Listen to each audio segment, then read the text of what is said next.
اللہ کے رسول صلی اللہ علیہ وسلم جب رمضان المبارک کا مہینہ شروع ہوتا تو آقا صلی اللہ علیہ وسلم کے چہرے کا رنگ بدل جاتا تھا۔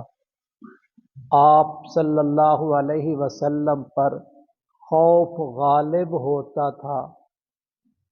آقا صلی اللہ علیہ وسلم کی نمازوں میں اضافہ ہو جاتا تھا۔ آپ صلی اللہ علیہ وسلم دعاؤں کا بہت زیادہ اہتمام فرماتے اور دعاؤں میں عاجزی کیا کرتے تھے۔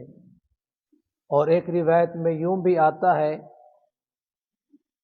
کہ اللہ تبارک و تعالی نے حکم فرما رکھا ہے کہ جب رمضان المبارک کا مہینہ آئے تو عرش کے اٹھانے والے فرشتے بھی اور فرشتے بھی اپنی اپنی عبادات کو چھوڑ کر امت مسلمہ کی روزے داروں کی دعاؤں پر آمین کہا کریں۔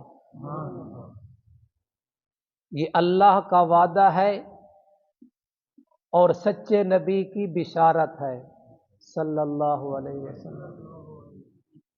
ان اللہ لا یخلف المیعاد، اللہ تعالی وعدہ خلافی نہیں کرتا۔ وعدہ خلافی کمزوری کی علامت ہے۔ وعدے کو پورا نہ کرنا یہ کمزوری اور کمزور انسان کی نشانی ہے۔ اللہ تبارک و تعالی تو طاقتوں والا ہے، قدرتوں والا ہے۔ وہ جو چاہے جب چاہے جس کے لیے چاہے جتنا چاہے کر دیتا ہے، کرنے میں کسی کا محتاج نہیں ہے۔ جو اللہ نے کائنات کو بنایا اس وقت سے لے کر آج تک اللہ کا حکم پورا ہو رہا ہے، اس میں کسی قسم کی کمی اور تاخیر نہیں ہے۔ تو اللہ کے نبی صلی اللہ علیہ وسلم نے امت کو اس رمضان المبارک میں دعاؤں کے اہتمام کی بھی تعلیم فرمائی ہے۔ جمعہ میں بھی عرض کیا تھا کہ پہلے بھی روزوں کا تذکرہ، بعد میں بھی روزوں اور اعتکاف کا تذکرہ، بیچ میں اللہ تبارک و تعالی فرماتا ہے اذا سألک عبادی، اے میرے محبوب صلی اللہ علیہ وسلم جب آپ سے پوچھے میرے بندے میرے بارے میں فإنی قریب، تو میں بے شک قریب ہوں۔ اجیب دعوت الداعی اذا دعان، میں قبول کرتا ہوں دعا کرنے والے کی دعا کو جب وہ دعا کرتا ہے۔ فَلْيَسْتَجِيبُوا لِي، میرا کہا مانو، مجھ سے دعا مانگو۔ وَلْيُؤْمِنُوا بِي، اور یقین کے ساتھ مانگو، یقین رکھتے ہوئے، یقین کے ساتھ۔ لَعَلَّهُمْ يَرْشُدُونَ، تاکہ تمہیں راہ مل جائے، تم سیدھی راہ پہ چڑھ جاؤ، تمہیں سیدھے راستے کی رہنمائی ہو جائے۔ تو اللہ تبارک و تعالی یہاں قرآن میں وعدہ کر رہا ہے مانگنے والے کی دعا کو قبول کرتا ہوں۔ اور نبی صلی اللہ علیہ وسلم نے فرمایا ثلاثۃ لا ترد دعوتہم، اللہ تبارک و تعالی تین آدمیوں کی دعا کو رد نہیں کرتا۔ الصائم حتی یفطر، ایک روزے دار کی دعا جس وقت افطاری کے وقت وہ دعا کرتا ہے۔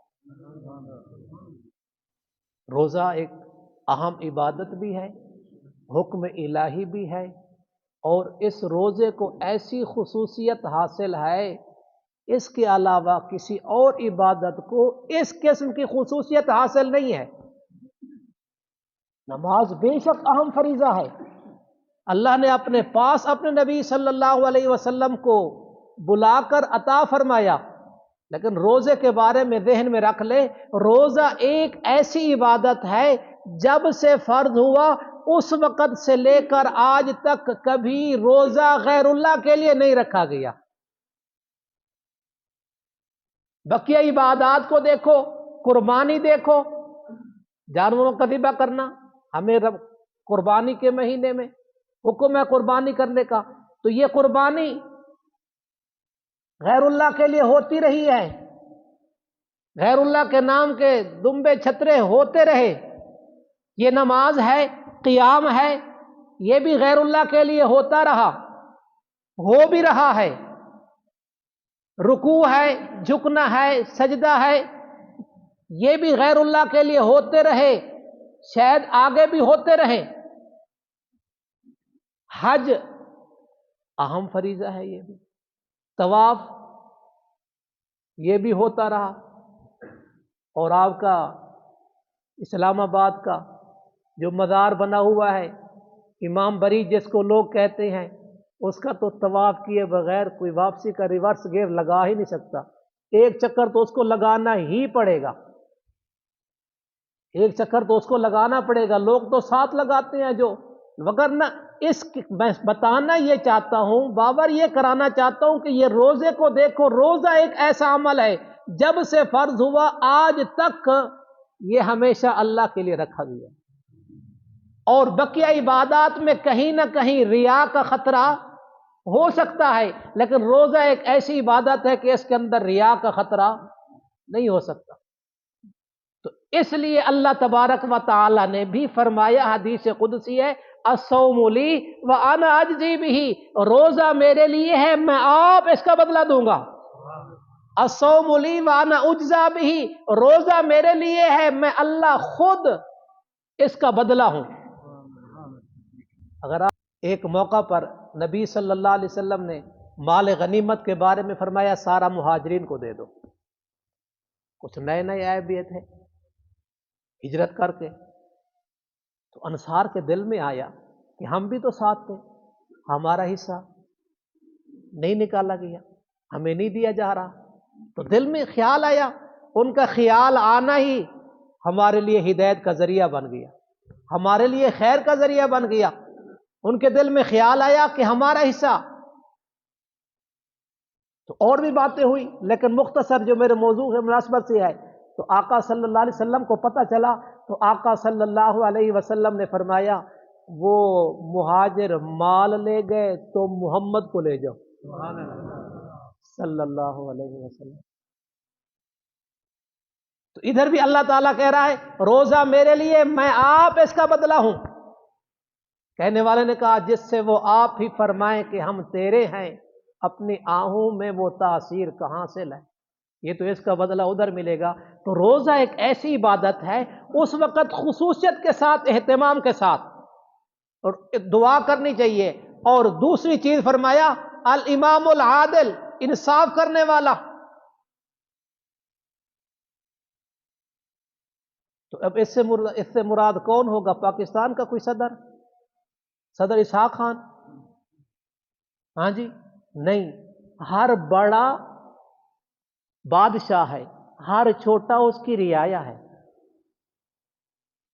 میں نے پرانے صدر کا نام لیا، اس زمانے میں نہیں بیٹھا ہوا، سمجھ آ گئی ہے، مجھے پتہ کہ اس زمانے میں بیٹھا ہوا ہوں، لیکن میں اپنا ذوق کا اظہار کیا ہے۔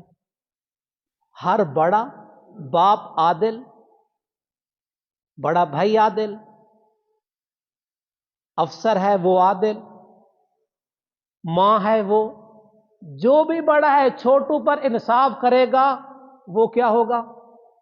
عادل، بات عادل مراد ہوگا، الامام العادل ہوگا۔ اور تیسرے نمبر پر آقا صلی اللہ علیہ وسلم نے فرمایا ودعوت المظلوم، مظلوم کی دعا بھی اللہ تبارک و تعالی رد نہیں کرتا، یرفعها اللہ فوق الغمام، مظلوم کی جو ہوتی ہے، مظلوم کی جو دعا ہوتی ہے، اللہ تبارک و تعالی اس کو بادلوں سے اوپر اٹھا لیتا ہے، وَيُفْتَحُ لَهَا أَبْوَابُ السَّمَاءِ، اور اللہ تبارک و تعالی اس کے لیے آسمان کے دروازے کھول دیتا ہے۔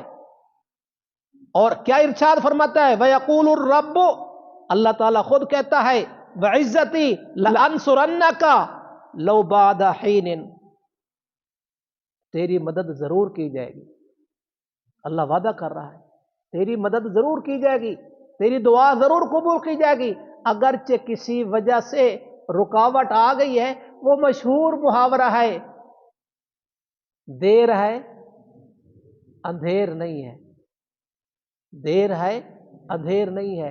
اور ویسے بھی یاد رکھ لیں اللہ تبارک و تعالی اپنے جو مانگتے ہیں نا، اپنے اللہ تعالیٰ فرشتوں کہتے ہیں روک کے رکھو، ایمان والا مومن بندہ جب مانگتا ہے نا، اللہ تعالیٰ فرشتوں سے کہتا ہے روک کے رکھو، اس کے مانگنے میں میں اللہ کو لطف آ رہا ہے۔ اور جب کوئی غیر مانگتا ہے نا، اللہ تعالیٰ کہتا ہے دے دو، انہیں منہ بھر دیو، یہ آواز مینو چنگی نہیں لگ رہی، جو مانگتا ہے دو اور نکل جائے، اپنوں کے لیے روک کے رکھتا ہے۔ اور حدیث میں آتا ہے کہ انسان کی دعاؤں کو ذخیرہ کیا جاتا ہے، کل قیامت کے دن اللہ ان کی دعاؤں کا جب صلہ ان کو دے گا نا، کہ تیری فلاں دعا کا یہ صلہ ہے، تیری فلاں دعا کا یہ صلہ ہے، یہ تیری فلاں دعا کا یہ صلہ ہے، تو اس وقت روزے دار کہے گا مولا او دنیا چ دعاواں قبول کیتیاں کیوں سن، کہ اللہ وہ دنیا میں دعا قبول کیوں کی تھی؟ آقا صلی اللہ علیہ وسلم نے فرمایا اس وقت یہ مومن بندہ کہے گا مولا میری دنیا میں دعا کیوں قبول کی تھی، ایک بھی دعا قبول نہ ہوتی، ان سب کو آخرت میں ذخیرہ کر دیتا۔ کان الانسان عجولا، آقا صلی اللہ علیہ وسلم آیت پڑھ کے فرمانے لگے کہ انسان بڑا جلد باز ہے، ادھر بھی کہتا ہے اتھے ہی دے، وہ جو فیصلے کرتا ہے اپنے بندوں کے حق میں بہتر کرتا ہے۔ اللہ تبارک و تعالی آپ کو مبارک مہینے کی خیر برکتیں نصیب فرمائے اور اس عشرے کی رحمتوں سے مالا مال فرمائے۔ آپ کے مقبول اعمال اللہ تعالیٰ آپ کے مرحومین کے لیے، آپ کے والدین کے لیے ایصال ثواب کا ذریعہ بنائے، بخشش کا ذریعہ بنائے، درجات کے بلند درجوں کا ذریعہ بنائے، اور آپ کے لیے اور آپ کے اہل و عیال کے لیے خیر و برکت کا ذریعہ بنائے۔ اللہ تبارک و تعالی، یہ دعا ریکارڈ بھی ہو رہی ہے، آمین بھی دل سے کہنا۔ یہ آپ لوگوں نے مسجد بنائی ہے، آپ لوگوں کے تعاون سے بنی ہے، اتنا ماشاءاللہ خوبصورت۔ آپ کو اپنی مسجد خوبصورت لگتی ہے نہیں لگتی، لیکن لوگ آ کے بڑی تعریف کرتے ہیں آپ کی مسجد کی، یہ آپ لوگوں کا تعاون ہے۔ تو ایک کام اور بھی کر لیں، ماشاءاللہ اب تو مکھن بیٹھا ہوا ہے اس ٹاؤن کا، نچوڑ بیٹھا ہوا ہے، ایک دو اپنی دعاؤں کے لیے بیٹھے تھے، اپنی دعائیں کر رہے ہیں، اپنے ذکر کر رہے ہیں، ذکر کا فائدہ ہوگا، درس کا تو فائدہ نہیں ہوگا، درس کی برکتیں تو نہیں ملیں گی۔ اب ذکر تو آپ گھر میں بھی جا کے کر سکتے ہیں اور کر لیں گے، کرتے ہیں، لیکن نبی صلی اللہ علیہ وسلم کے ارشاد کی مجلس کے بھی تو آداب ہے۔ آدمی اپنے ذکر میں لگا ہے، رسول اللہ صلی اللہ علیہ وسلم، اللہ اس کے رسول کی، تو اللہ کے لیے اس پہ ذرا سوچے کہ آپ کی مسجد کا ماحول کیسے بہتر ہو جائے گا۔ وہ باتیں ختم نہیں ہو رہی، وہ شور شرابہ ختم نہیں ہو رہا، نہ مسجد میں نہ مسجد کے باہر سے، تو اس کے لیے سوچیں۔ آپ اللہ کے گھر کے بارے میں سوچیں گے، اللہ آپ کے گھروں کے بارے میں سوچے گا۔ آپ اللہ کے گھر کو پاکیزہ رکھیں گے، اللہ آپ کے گھروں کو پاکیزہ رکھے گا۔ جادو سے، آسیب سے، شیاطینی اثرات سے، جنات سے، حسد سے، اختلاف سے اللہ آپ کے گھروں کو پاک کرے گا۔ آپ اللہ کے گھر کے آپ اللہ کے گھر کا تعاون کریں گے، اللہ تعالیٰ کی ذات آپ کے اور آپ کے اہل و عیال کی ضروریات کو پورا کرے گا۔ تو اس بارے میں سوچیں کہ مسجد کے پاس سے گزرتے ہوئے بھی خاموش، موٹر سائیکل گاڑیوں والے کی سپیڈ میں بھی کمی، اور اگر اندر کوئی آواز ہے تو وہ بھی اللہ کے گھر کے احترام میں انشاءاللہ کیا کر دیں گے، بند کر دیں گے۔ اس کے بارے میں سوچیں۔ اللہ تبارک و تعالی آپ کو دین دنیا کی خیریں برکتیں نصیب کریں۔